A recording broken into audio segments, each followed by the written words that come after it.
Welcome to Crisis in Perception, where we examine the systems shaping our world. All right, so before we dive in, let's be super clear about what this is. This isn't a summary, and it's definitely not advice. What we're doing here is a structural analysis. We're going to look at the architecture of an idea, its very bones.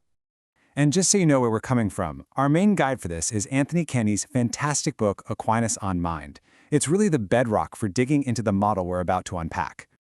Okay, so here's our game plan. We're going to walk through this in 5 parts. First, we'll look at the scholastic system itself. Then, we'll dig into the institutional incentives. Why did it even exist? After that, we'll see how that shaped their idea of the mind, which we're calling the mind as architecture. Then, we'll ask why this blueprint has stuck around for so long. And finally, we'll connect it all to modern frameworks. Pretty straightforward. All right, first up, the scholastic system. Let's really get a handle on what we're talking about here. And hint, it's way more than just some dusty old philosophy.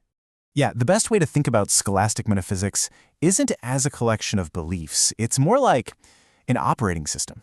Seriously, it was a framework that medieval universities built to basically systematize all knowledge, to organize and validate everything inside one single, logically consistent structure. So a system that huge, that all-encompassing, it doesn't just happen, right? It's built for a reason. It's designed to solve very specific problems. Which brings us to the next big question. What problems was this system actually built to solve? What kind of institutional pressures would lead to something so incredibly detailed and, well, so rigid? Well, take a look at this. The institutions of the time, the church, the new universities, were dealing with some massive challenges. They had all this rediscovered Greek philosophy, especially Aristotle, and they had to somehow make it fit with Christian doctrine. That's a huge task. They also needed to standardize education across all of Europe, create one universal curriculum. And of course, they needed powerful logical tools to defend against what they saw as heresy. So you see, scholasticism wasn't just a philosophical exercise.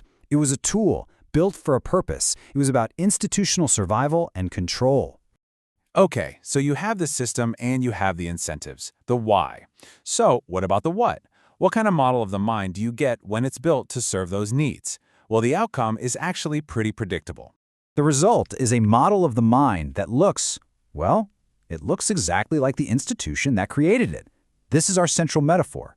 Think of it as an institutional architecture, a kind of bureaucracy of the mind with different levels of permission and all these constraints on how information moves around. So let's trace the flow of cognition in this model. It all starts with sensation. That's just raw data coming in from the world. Think of it as low-level access. Next, that data gets stored in the imagination as sensory images, kind of like an archive. But then, the agent intellect, the executive processor, comes in and abstracts universal concepts from those images. And only then, after it's been processed and approved, does it get stored in the possible intellect, which is like the permanent knowledge base. See that? It's a clear, top-down assembly line.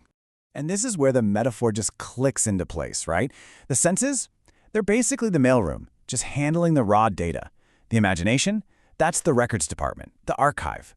But the agent intellect, that's the executive office. That's the boss who gets the sole authority to turn all that raw data into official, sanctioned knowledge. Now, this all might sound like ancient history, but here's the wild part. This blueprint, this way of thinking about the mind, has been incredibly sticky. It's an enduring model that still shapes how we think today, often in ways we don't even see. So you have to ask yourself, why? Why does this 800-year-old intellectual blueprint still form the invisible foundation for so many of our modern debates about consciousness? Our modern crisis in perception arises when we mistake this inherited institutional architecture for a natural fact about the mind itself. We take this purpose-built model and we treat it like a scientific reality. We've mistaken the blueprint for the territory. So, to wrap things up, let's connect this old system to our modern frameworks. How does this scholastic model stack up against what we think today? And you can see the conflict pretty clearly here. The scholastic model is completely hierarchical and top-down. It's built on the idea of an immaterial soul and these discrete, separate faculties. Modern cognitive science? It's pretty much the opposite. It's emergent and bottom-up. It talks about embodied cognition, the idea that our minds are inseparable from our bodies.